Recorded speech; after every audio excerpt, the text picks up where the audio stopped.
લગ્નનું મેમોરેન્ડમની અરજી માટે સૌપ્રથમ રિપોર્ટ ઓપ્શન મેનુમાં ક્લિક કરો. ત્યારબાદ મેમોરેન્ડમ માટેની અરજી મેનુ ક્લિક કરવાથી લગ્નનું મેમોરેન્ડમ માટેની અરજી માટેનું ફોર્મ ખુલશે. ફોર્મ મેમોરેન્ડમ માટેની અરજી.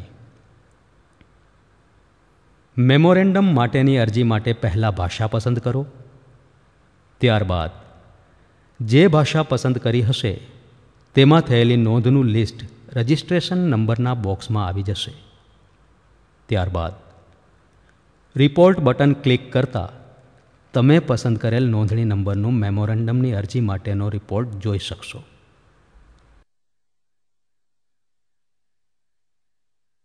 ફોર્મ બંધ કરવા માટે એક્ઝિટ બટન પર ક્લિક કરો.